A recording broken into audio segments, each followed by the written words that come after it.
हमारे चैनल को सब्सक्राइब कीजिए, घंटी को ज़रूर बजाइए, जिससे हमारे आने वाली नई वीडियो का नोटिफिकेशन आपको मिल जाए। जय श्री राम भक्तों आज हम राजा का डर और वो कौन थी कहानी को आगे बढ़ाते हैं। कहानी में आगे बहुत सी रोचक घटनाएं हैं, आप जरा गौर से सुनिएगा। राजा प्रताप सिंह ने ऋषि खग की सारी बातें सुनी, पर ना जाने क्यों उसके मन में ऋषि के लिए शंका उत्पन्न हो रही थी। वह उसकी सभी बातों को मानने को तैयार नहीं था। राजा को ऋषि की चमत्कारी ताकतों की कहानी का यकीन नहीं हो रहा था। राजा सोचने लगा कि अगर ऋषि की बातें सही हैं तो मेरे राज्य को भी इन शक्तियों से खतरा है। महल में ना होने के कारण शायद इन शक्तियों का महल पर कब्जा हो गया है। मुझे इतना तो याद है कि मैं अपने पिता को अनजान पुरुष से बचाकर लाया था, पर उसका कई साल तक हमारे राज्य में प्रवेश नहीं हुआ। अब अचानक इतने सालों बाद कैसे उसे कुछ सोचता देख ऋषि बोले, किन विचारों में खो गए। राजा बोला, मैं अपनी प्रजा के बारे में सोच रहा हूँ। मेरे राज्य की व्यवस्था तो अस्त व्यस्त हो गई होगी। ऋषि बोले, तुम राज्य की चिंता मत करो, वह सुचारू रूप से चल रहा है। तुम्हारे मंत्री, तुम्हारी माता सब प्रजा की देखभाल कर रही हैं। सभी तुम्हारे सुरक्षित रहने की कामना कर रहे हैं। उन सबको पूरा विश्वास है कि तुम जहाँ भी हो सही सलामत हो। राजा ने पूछा, यह सब आपको कैसे पता? मैंने सब पता करवाया है, तुम चिंतित मत हो। राजा को ऋषि पर थोड़ा शक होने लगा।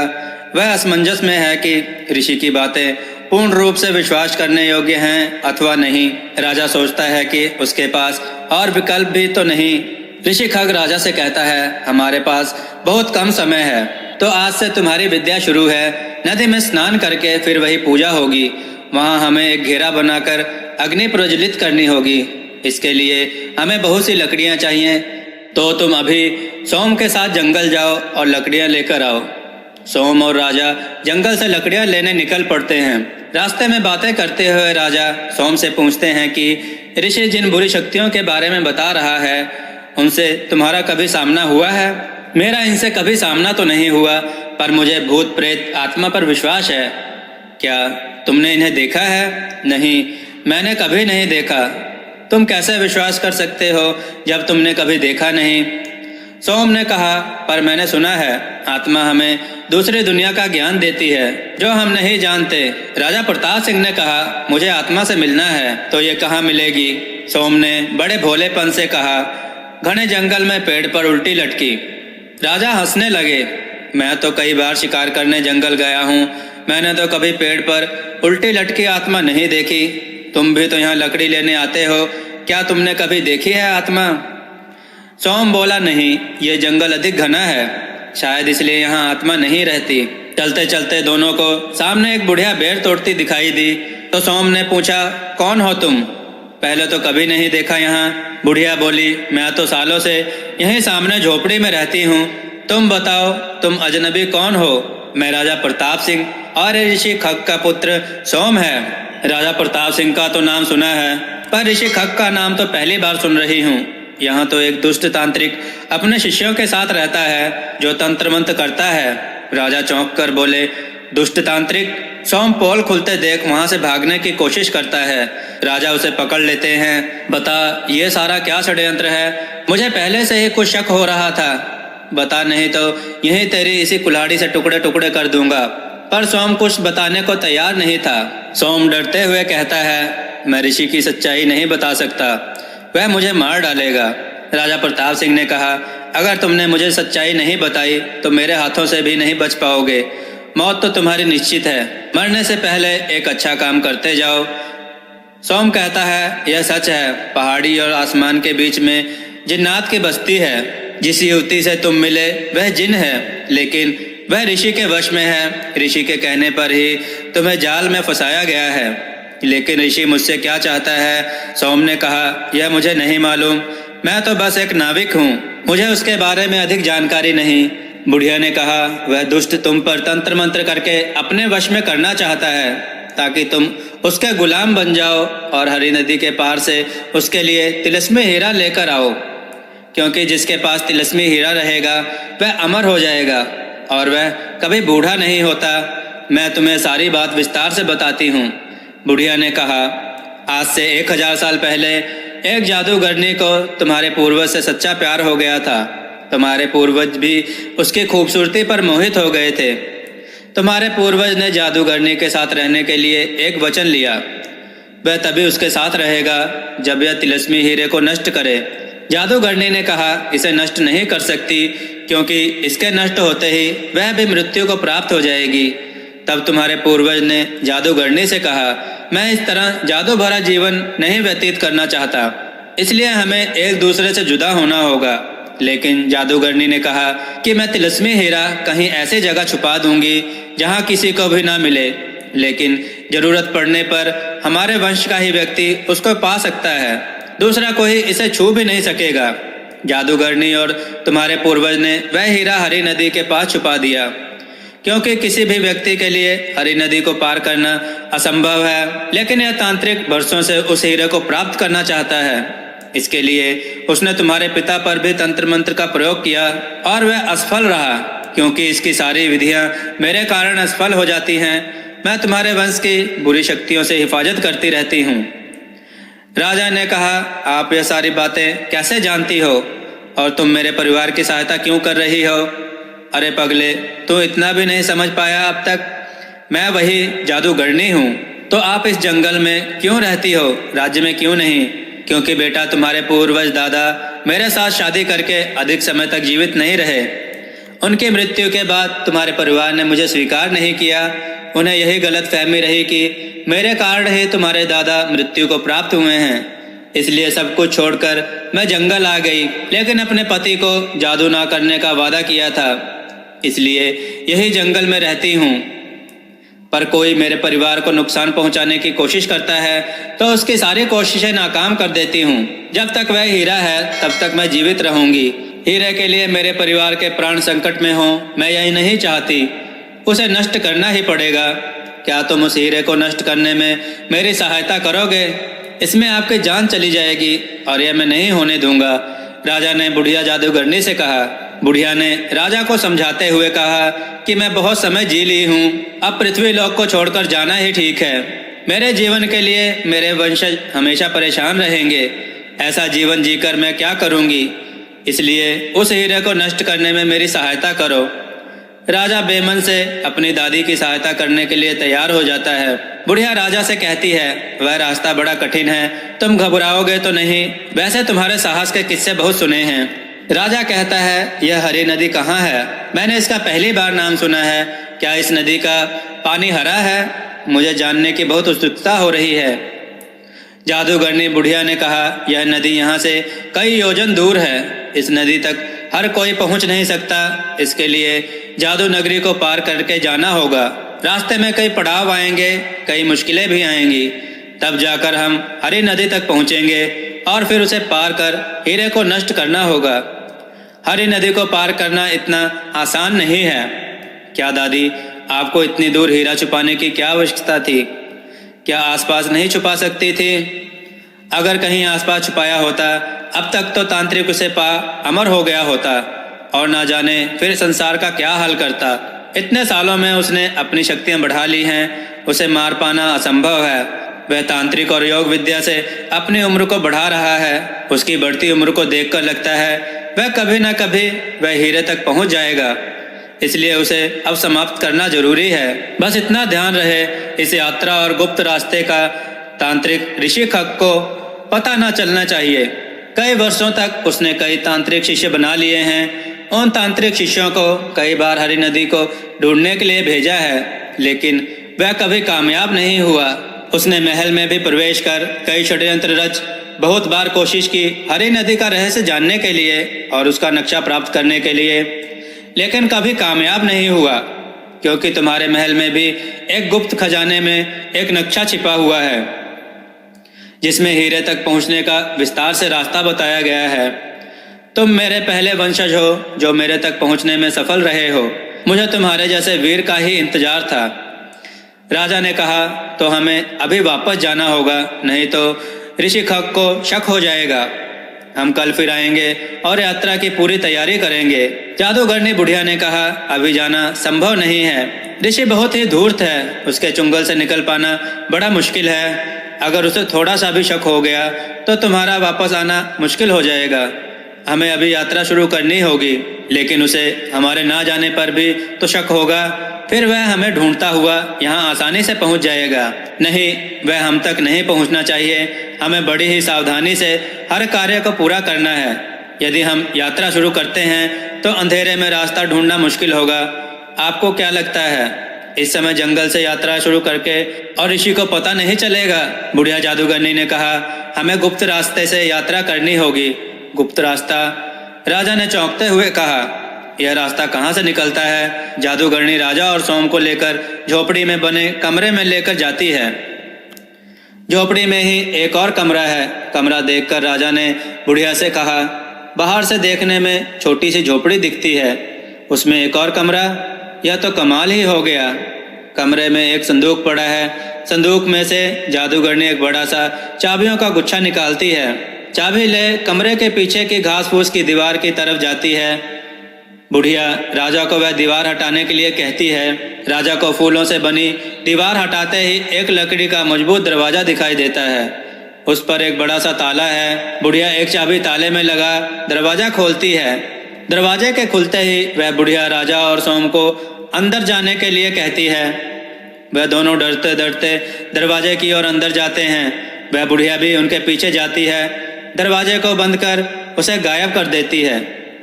राजा कहता है, यह कौन सी जगह है? यहाँ तो रोशनी बहुत कम है। धीरे धीरे आगे कदम बढ़ाओ, कुछ दूरी पर तुम्हें रास्ता साफ दिखाई देने लगेगा। सामने छोटी सी पहाड़ी थी, उस पर हल्की धुंध छाई थी। देखने से लग रहा था पहाड़ियाँ काफी दूर हैं। उन पर छाई धुंध बता रही थी कि वहाँ का मौसम सर्द है। चारों तरफ रेत ही रेत दिखाई दे रही है। रेत देखकर राजा ने कहा, यह इलाका तो मरुस्थल है। रेत के अलावा कुछ पहाड़ी दिखाई दे रही हैं और कुछ नहीं। सोम ने कहा, यह रेत के टीले हैं, पहाड़ियाँ नहीं। यह अपने आप बन जाते हैं और अपने आप भी समाप्त हो जाते हैं। मैं ऋषि खग के साथ यहाँ शिव पूजा के लिए आ चुका हूँ। यह पहले एक उपजाऊ जमीन थी। कई वर्षों तक यहाँ बारिश नहीं हुई तो धीरे धीरे यह स्थान मरुस्थल बन गया। बुढ़िया ने कहा, बारिश इसलिए नहीं हुई क्योंकि इस स्थान पर खग ने अपना कब्जा कर लिया था। बहुत से लोगों को उसने अपना शिष्य बनाया और उसने भगवान की पूजा के लिए मना कर दिया। रात में वह शिष्यों के साथ तंत्र मंत्र किया करता था। धीरे धीरे यहाँ के वातावरण में नकारात्मक ऊर्जा आने लगी। उसी नकारात्मक ऊर्जा के कारण 70 साल से बारिश नहीं हुई। धीरे धीरे इस धरती से पानी समाप्त हो गया। यह जगह मरुस्थल में बदल गई। लोगों के शरीर में भी परिवर्तन होने लगे। यहाँ पर मनुष्य के चेहरे तो हैं, पर शरीर छिपकली, बिच्छू, चमगादड़ और मकड़ी का है। उनका व्यवहार भी बदल गया है। हमें उनसे छिपकर आगे बढ़ना होगा। उन्होंने अगर हमें देख लिया, वह हमें आगे बढ़ने से रोक सकते हैं। राजा ने कहा, यहाँ से हमें आगे कहाँ तक जाना है? बुढ़िया ने कहा, वह दूर धुंधली सी सामने जो पहाड़ी दिखाई दे रही है, उसी एक पहाड़ी पर 1000 वर्ष पुराना शिव मंदिर है। हमें वहाँ जाना है। हमारा पहला पड़ाव शिव मंदिर है। शिव मंदिर क्यों दादी? यह वहीं जाकर तुम्हें पता चलेगा। वह आगे बढ़ते हैं। अचानक सामने रेत उमड़ती दिखाई देती है। सोम कहता है, लगता है रेत का तूफान आ रहा है। उड़ती रेत में चलना मुश्किल हो रहा है। आंखों में रेत पड़ रही है। बुढ़िया कहती है, यह तूफान नहीं है, सामने देखो, यहाँ की बिच्छू प्रजाति हमारी ओर आ रही है। क्या वह हमें नुकसान पहुँचा सकते हैं? यहाँ के वातावरण में नकारात्मक ऊर्जा है। जब तक वह ऊर्जा समाप्त नहीं होती, यहाँ के लोग हिंसक हो सकते हैं। राजा यह सुनकर अपनी दादी से बोला, मुझे क्या करना होगा ताकि यहाँ से नकारात्मक ऊर्जा समाप्त हो जाए और सकारात्मक ऊर्जा आ जाए? उसकी दादी ने अपने गले से उतारकर एक सफेद पत्थर की माला दिखाई और कहा, यह पत्थर बादलों से बनी हुई पवित्र माला है। अगर तुम इसके पत्थरों को आसमान में लगा दो तो आसमान में लगते ही यह बादलों का रूप ले लेंगे। राजा ने दादी से पूछा, यह माला क्या सच में वर्षा करवा सकती है? हाँ, एक समय में मुझे वर्षा पसंद नहीं थी क्योंकि काले काले बादल मुझे उड़ने में बाधा पहुंचाते थे। उड़ते समय जो बादल मेरे रास्ते में आता, मैं उसे पत्थर बना अपने गले में डाल लेती थी। इस तरह मैंने आसमान से कई बादल चुरा उन्हें पत्थर का रूप दे दिया। मेरे पास ऐसी और भी बादलों की मालाएं हैं। एक माला में 100 बादल पत्थर होंगे। बस तुम यह बादलों की एक माला जाकर आसमान में लगा दो। लगाना इस तरह के बादल आपस में टकराएं और इस मरुस्थल पर वर्षा की बूंदें गिरें। लेकिन दादी, मैं आसमान पर जाऊंगा कैसे? वहां तक जाना कोई मुश्किल काम नहीं है। अगर तुम साफ सच्चे मन से इन लोगों की मदद करना चाहते हो तो आसमान से एक रोशनी आएगी, वह तुम्हें आसमान में ले जाएगी। लेकिन अगर आप इनके बंदी बन गए तो आप लोग इनके साथ कैसे मुकाबला करोगे? अभी ये लोग अच्छाई भूल चुके हैं, ना जाने तुम्हारे साथ कैसा व्यवहार करेंगे। बेटा, तुम मेरी चिंता मत करो। मैं तो चाहती हूँ कि यहाँ के रहने वाले सभी प्राणी बाहर आ जाएं, ताकि जब वर्षा हो उनके ऊपर वर्षा की बूंदें गिरें और वे अपने असली रूप में आ जाएं। जब तक वर्षा नहीं होगी तब तक मैं और सोम इधर उधर भागेंगे, जिससे हमें पकड़ने के लिए सभी प्राणी बाहर आ जाएंगे। तब तक तुम ऊपर बादलों को लगा देना। बारिश आते ही उसकी बूंदें जब इन प्राणियों पर पड़ेंगी तो यह प्राणी अपने असली रूप में आ जाएंगे और यहाँ की मिट्टी फिर से उपजाऊ हो जाएगी। जैसे ही राजा पत्थर की माला गले में डालता है, उसे रोशनी दिखाई देती है। वह उस रोशनी के सहारे आसमान पर पहुंच जाता है। गले से माला उतार पत्थर आसमान में इस तरह से लगाता है कि जब पत्थर बादल बने तो आपस में टकराकर बारिश हो जाए। इधर सोम और बुढ़िया चकमा दे इधर उधर भाग रहे हैं। अंधेरा बहुत गहरा हो गया है। अंधेरे का फायदा उठा बुढ़िया कहीं छुप जाती है, लेकिन एक विशालकाय छिपकली का झुंड सोम को बंदी बना लेता है। विशालकाय छिपकलियों को देख वह डर जाता है, उनसे अपने जीवन की भीख मांगने लगता है। आधा मनुष्य और आधा बिच्छू बना मनुष्य उससे पूछता है, तुम यहाँ क्यों आए हो? क्या तुम्हें उस दुष्ट तांत्रिक ने भेजा है? हमारा जीवन नरक बनाकर उसे चैन नहीं आया, अब वह क्या चाहता है? सोम हाथ जोड़ते हुए कहता है, मैं राजा के साथ यहाँ आया हूँ, वह तुम्हारी मदद करेंगे। इस दुनिया में अगर कोई तुम्हारी स्थिति सुधार सकता है तो वह राजा ही है। उड़ता चमगादड़ का झुंड उस बुढ़िया को भी पकड़ लेता है। सोम और बुढ़िया को बंदी बना लिया जाता है। सभी एक साथ पूछते हैं, कौन हो तुम? हमारे इलाके में क्या कर रहे हो? किस इरादे से तुम यहाँ पर आए हो? जल्दी बताओ। बुढ़िया कहती है, हमारा नेक इरादा है, हम तुम्हारी मदद करना चाहते हैं। राजा प्रताप सिंह इस समय तुम्हारी मदद कर रहा है। कहाँ है राजा प्रताप सिंह? वह हमारी क्या मदद कर सकता है? वह इस समय आसमान में आपके लिए वर्षा कराने के लिए बादलों को लगा रहा है। बिच्छू बना मनुष्य बोला, तुम झूठ बोल रहे हो। क्या कहीं ऐसा हो सकता है? क्या तुम तंत्र मंत्र का प्रयोग कर रहे हो? पहले तांत्रिक ने हमारी धरती पर तंत्र मंत्र का प्रयोग करके उसे बंजर बना डाला। अब तुम क्या करना चाहते हो? नहीं, हम लोग आपकी मदद करना चाहते हैं। उसके पास पवित्र बादल पत्थर हैं। वह पत्थर आसमान में लगते ही अपने बादलों के रूप में आ जाएंगे। तभी बादलों की गड़गड़ाहट सुनाई देती है।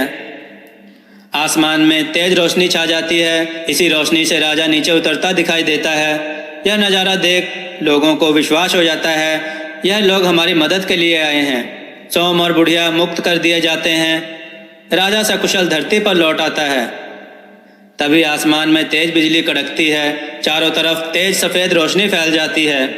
बहुत तेज वर्षा होने लगती है। सभी लोग बहुत खुश हैं, पर बंजर भूमि पर इतनी बारिश का कोई असर नहीं हो रहा।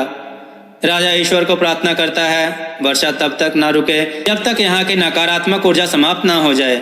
सभी लोग ईश्वर से प्रार्थना करते हैं। 3 दिन लगातार भारी बारिश होती है। 3 दिन तक वह लोग मरुस्थल में उन लोगों के साथ रहते हैं। चौथे दिन जब राजा की तड़के नींद खुलती है तो वह देखकर हैरान हो जाता है कि आसपास हरियाली छाई है। सब लोग पहले जैसे मनुष्य के रूप में आ गए हैं। राजा और लोगों का खुशी का ठिकाना ना रहता।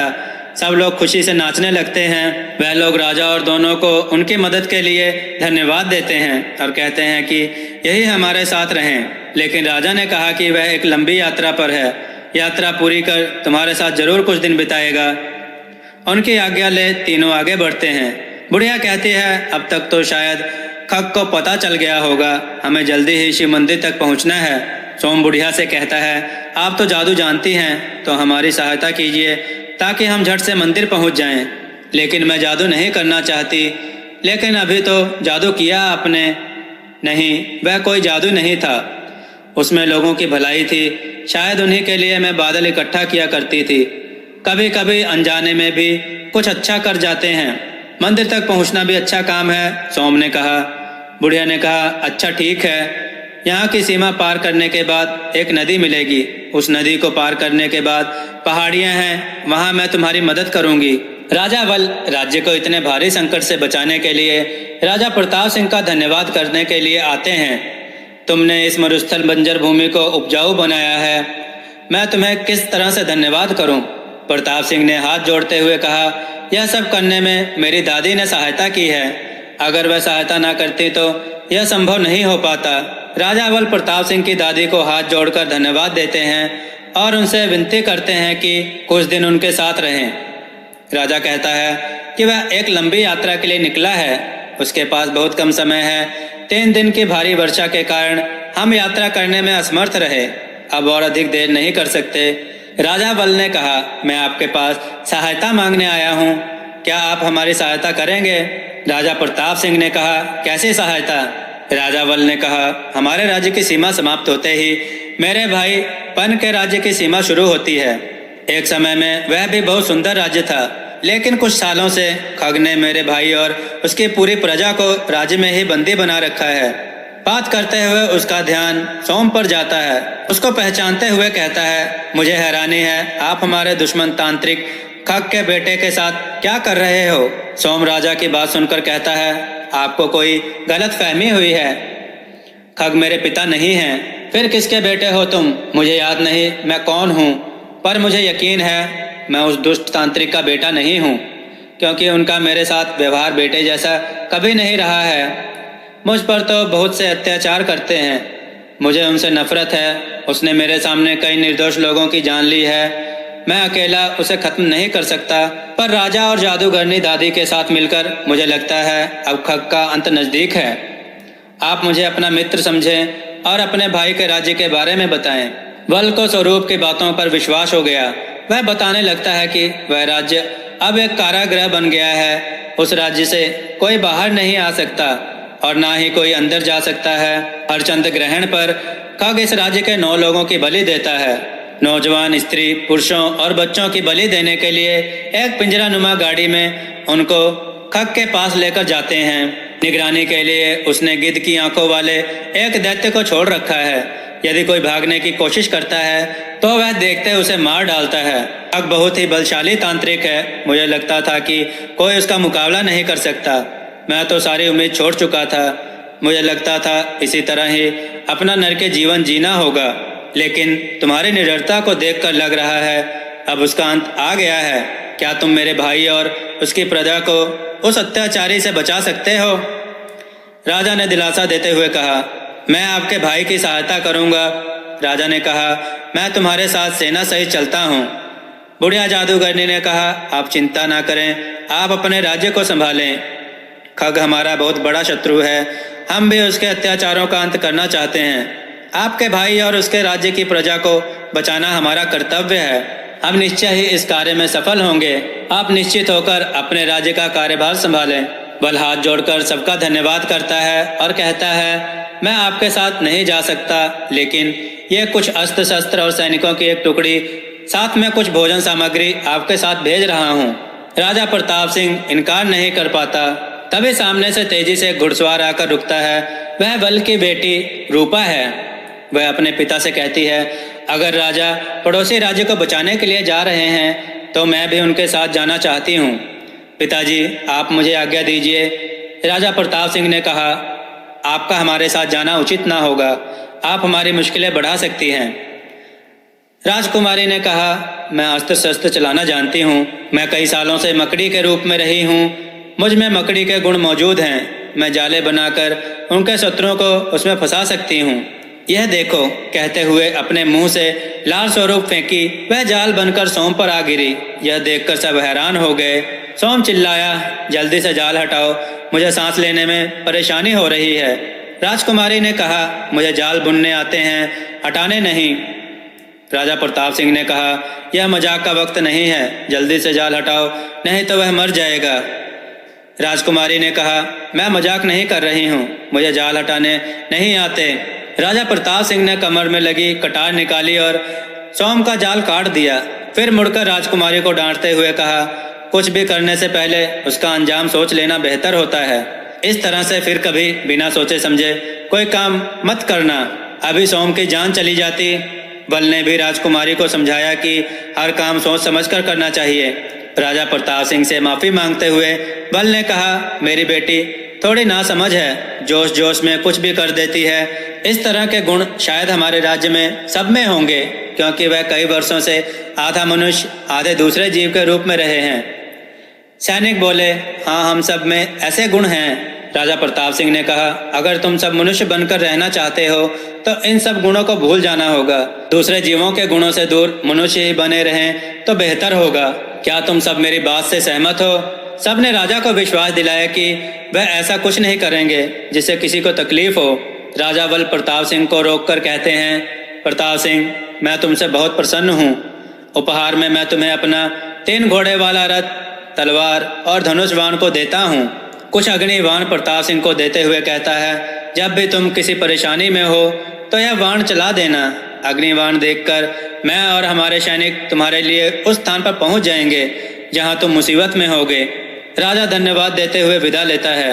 रूपा और सैनिक भी राजा से विदा लेते हैं। राजा बल सबको विजयी भाव का आशीर्वाद देते हैं। सभी घोड़ों को तेजी से दौड़ाते हुए आगे बढ़ते हैं। काफी दूर चलते हुए सब थक गए हैं। चलते चलते एक झील दिखाई देती है। आसपास फलों से लदे पेड़, रंग बिरंगे फूलों की खुशबू से सारा वातावरण महक रहा है। राजा कहते हैं, सब थक गए हैं, थोड़ी देर यहीं रुकते हैं। सैनिक घोड़ों को पेड़ों पर बांधकर वातावरण का आनंद ले रहे हैं। सोम भी झील के किनारे बैठ गीत गाने लगता है। उसका मधुर गीत सुनकर राजकुमारी सोम के पास जाती है और उससे बोलती है, आप बहुत मधुर गाते हैं। सोम शुक्रिया कहता है और वहां से जाने लगता है। राजकुमारी कहती है, क्या आप अभी भी मुझसे नाराज हैं? सोम ने कहा, ऐसी कोई बात नहीं, मेरे आने पर आप यहाँ से क्यों जा रहे हो और गाना बंद भी कर दिया। सोम कहता है, अब चलना चाहिए, अभी यात्रा बहुत लंबी है। वह देखिए, सभी सैनिक चलने के लिए तैयार हैं। कुछ घंटों की यात्रा के बाद पन के राज्य में पहुंचने ही वाले थे कि राजा ने गीली मिट्टी में पंजे देख सबको सतर्क रहने के लिए कहा। सोम ने कहा, सब सावधान हो जाओ, इन पंजों की छाप को देखकर लगता है आसपास कोई बड़ा जानवर है। लोगों की चीखने की आवाज सुनाई देती है। राजा प्रताप सिंह, मुझे लगता है कोई संकट में है। सोम और बूढ़ी जादूगरनी ने कहा, दाईं ओर से लोगों के चीखने की आवाज तो आ रही है। राजा ने कहा, एक साथ जाने से अच्छा है कि मैं सामने से जाता हूँ, तुम सब इस स्थान की घेराबंदी कर लो। राजकुमारी ने कहा, मैं आपके साथ आऊंगी। हमारे पीछे दादी और स्वरूप बाकी सेना घेराबंदी करके दैत्य को एक साथ मिलकर पकड़ने की कोशिश करेंगे। सामने का दृश्य देख चारों के होश उड़ गए। एक विशाल दैत्य था जिसके सर पर सींग थे, पांव की जगह बाज की तरह बड़े बड़े पंजे, इंसान की तरह बाजू और हाथ, पीठ के पीछे चमगादड़ की तरह बड़े बड़े पंख, चेहरा इंसानों की तरह, गिद्ध की आंखें, काले रंग की मोटी नाक, होठों के बाहर चमकते हुए नुकीले सफेद दांत। कुछ लोग पंजों में बंद थे, वह चीख चिल्ला रहे थे। कुछ लोग अपनी जान बचाने के लिए डर से इधर उधर भाग रहे थे।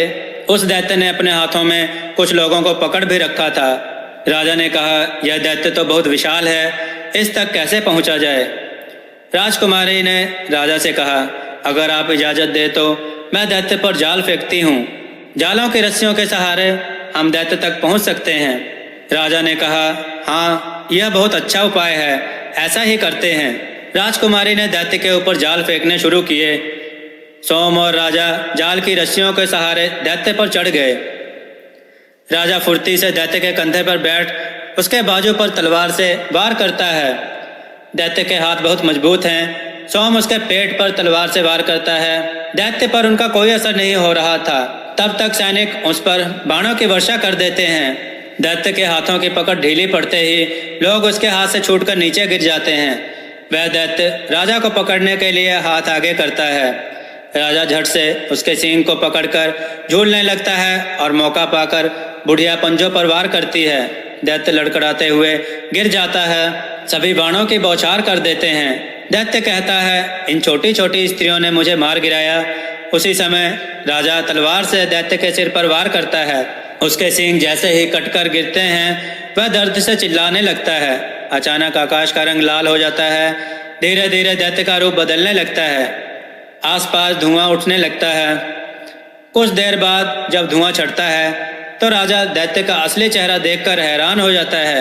दैत्य भी असली रूप में आते ही राजा प्रताप सिंह को बेटा कहते हुए गले लगा लेता है। प्रताप सिंह भी पिता को सामने जीवित देखकर हैरान हो जाता है।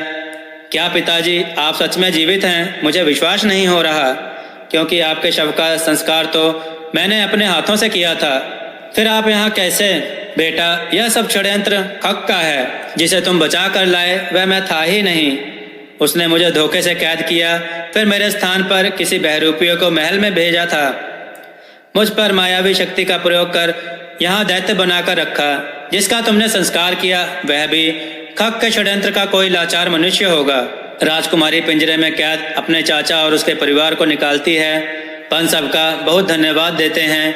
पन और उसकी प्रजा राजा की जय जयकार करने लगती है। पन उन्हें आज की रात अपने साथ बिताने का आग्रह करता है। राजा प्रताप सिंह और सेना पन का निमंत्रण स्वीकार कर लेती हैं और रात वहीं गुजारते हैं। अगले दिन राजा अपने पिता को अपनी बुढ़िया दादी और उसके हीरे के बारे में बताता है और उनसे कहता है कि आप राज्य वापस लौट जाएं, मैं आगे की यात्रा पर जा रहा हूँ। पिता सारी सच्चाई जानकर बोले, मैं भी यात्रा में तुम्हारे साथ चलूंगा। हम सब एक साथ अपने राज्य वापस जाएंगे। राजकुमारी भी साथ चलने के लिए कहती है। बुढ़िया कहती है कि मेरे वंशज के अलावा उस मंदिर के गर्भगृह तक कोई नहीं पहुंच सकता, इसलिए तुम सबका यहीं से लौट जाना ही बेहतर होगा। तो क्या सोम भी हमारे साथ लौट जाएगा? नहीं, मंदिर में हमारे लौटने की प्रतीक्षा करेगा। खग और उसके शिष्यों को आने से रोकेगा। राजकुमारी ने कहा, तो फिर ठीक है, सोम के साथ मैं और मेरे कुछ सैनिक मंदिर में आपकी सुरक्षा के लिए रुकेंगे। बुढ़िया कहती है, तुम क्यों हमारे साथ जाने की जिद करती हो? अपने राज्य लौट जाओ। राजकुमारी कहती है कि मैं सोम से प्रेम करती हूँ, वह जहाँ जाएगा मैं उसी के साथ जाना चाहूंगी। मैं उसको इस तरह अकेले जोखिम में नहीं डाल सकती। राजकुमारी की जिद देखकर सब उसे अपने साथ ले जाने के लिए तैयार हो जाते हैं। राजकुमारी सेना को वापस भेज देती है, लेकिन कुछ सैनिक उसके साथ आगे की यात्रा पर जाने को तैयार हो जाते हैं। राजा कहता है, सूरज सर पर चढ़ आया है, आगे की यात्रा का रास्ता रात होने से पहले पूरा हो जाए तो अच्छा है। हमें जल्दी ही निकलना चाहिए। प्रताप सिंह, दादी और उसके पिता रथ पर सवार हो आगे बढ़ते हैं। राजकुमारी, सोम और सैनिक उसके पीछे पीछे घोड़े पर चलते हैं। बिना कहीं पड़ाव डाले शाम ढलने तक धीरे धीरे बढ़ते हैं। सूरज छिपते देख सोम ने कहा, एक दूसरे से बातें करते, काफी रास्ता कट गया है, देखो अंधेरा हो रहा है, हमें यहीं आसपास सुरक्षित स्थान देखकर रात को रुकना होगा। बुढ़िया ने कहा, हम सही रास्ते पर हैं, मंजिल अब दूर नहीं है, पर अंधेरे में यात्रा करना मुश्किल होगा, इसलिए यहीं कहीं पेड़ के नीचे रात बिताते हैं। पेड़ से घोड़ों को बांध दिया जाता है। घोड़ों के गले में बंधे थैलों में उनके लिए चने थे। एक और थैला था जिसमें सबके लिए गुड़ के मीठे गुलगुले, पकौड़ियाँ और बाकी चीजें थी। पिता ने कहा, मेरे पास पानी समाप्त हो गया है, किसी के पास पानी है तो दे दो। सोम बोला, मेरे घोड़े पर पानी की मस्कें टंगी हैं, अभी आपको पानी लाकर देता हूँ। सब पेट भर खाकर सो जाते हैं। आधी रात में एक आवाज आती है, मैं बरसों का प्यासा हूँ, मुझे पानी पीना है, कोई मुझे पानी पिला दो, कोई है जो मेरी प्यास बुझा दे। बार बार दर्द भरी पुकार सुनकर सबकी नींद खुल जाती है। कौन है? एक साथ सब पूछते हैं। मैं एक प्रेत। सब डर जाते हैं। मैं बरसों से इस बबूल के पेड़ पर रहता आ रहा हूँ, मैं बहुत प्यासा हूँ, कोई है जो मेरी प्यास बुझा सकता है? सोम ने कहा, तुम तो प्रेत हो, तुम पर कौन विश्वास करेगा? कहीं हमें तंग करने की चाल तो नहीं? नहीं, मैं और प्रेतों की तरह मनुष्यों को तंग नहीं करता, मेरी अच्छाई ने ही मेरा ये हाल किया है, कृपया मुझे पानी पिला दें, मैं बहुत प्यासा हूँ। राजा ने कहा, तुम बरसों से प्यासे हो, हमारे पास तो इतना पानी है ही नहीं, हमारे पास बहुत कम पानी होगा, क्या तुम्हारी उससे प्यास बुझ जाएगी? हाँ बुझ जाएगी, मेरा गला सूखा हुआ है। प्रेत की हालत देखकर राजा पिता से पानी की मशक लेते हैं और प्रेत को पूछते हैं, बताओ तुम्हें पानी कैसे पिलाएं? प्रेत ने कहा, पानी पेड़ की जड़ में डाल दो, जड़ों से पानी मुझे मिल जाएगा। बुढ़िया राजा को रोकते हुए कहती है, प्रेत, पहले तुम अपने बारे में बताओ, कौन हो तुम? प्रेत बनकर कैसे बरसों से इस बबूल के पेड़ पर रह रहे हो?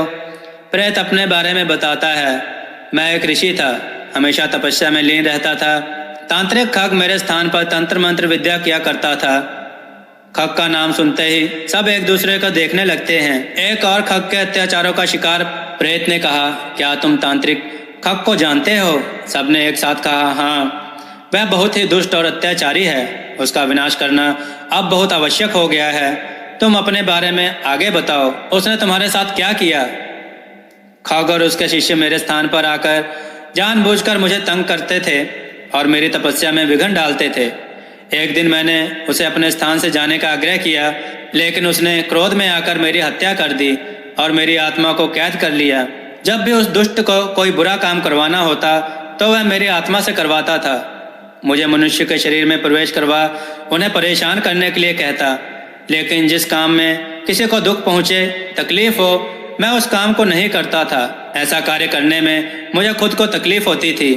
मैं उसका कोई बुरा कार्य नहीं करना चाहता था, इसलिए उसने मुझे इस वीरान जगह के इस कांटेदार वृक्ष पर छोड़ दिया। मैं पानी मांगते हुए तड़प तड़प कर मृत्यु को प्राप्त हुआ। तब से ही मैं प्यासा हूँ। मैं रोज प्यास से व्याकुल हो पानी मांगता हूँ। इतने वर्षों बाद आज किसी ने मेरी आवाज़ सुनी है, क्योंकि यहाँ कोई आता जाता नहीं।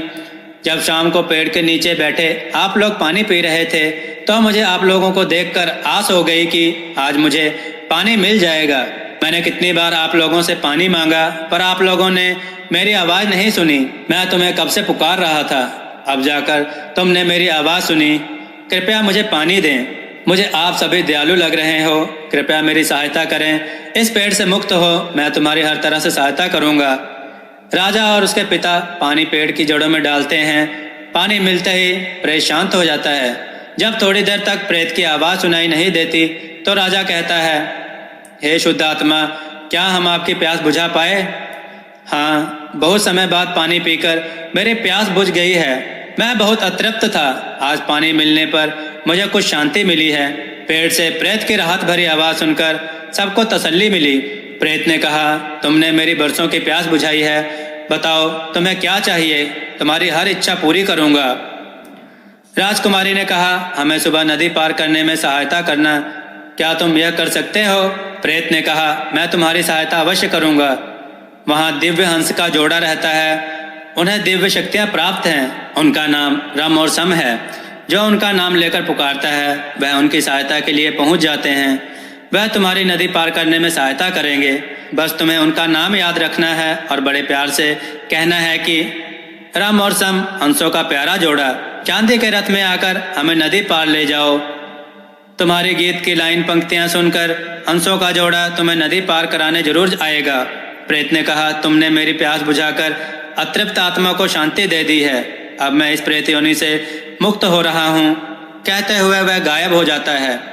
भक्तों, आपको यह कथा कैसी लग रही है? इसमें रोचक घटनाओं को सुनें और अपने विचार कमेंट के रूप में हमें दें, जिससे हम समझ सकें कि आपको यह कथा पसंद है या नहीं। हम आगे प्रस्तुत करें इस कथा को। जय श्री राम भक्तों।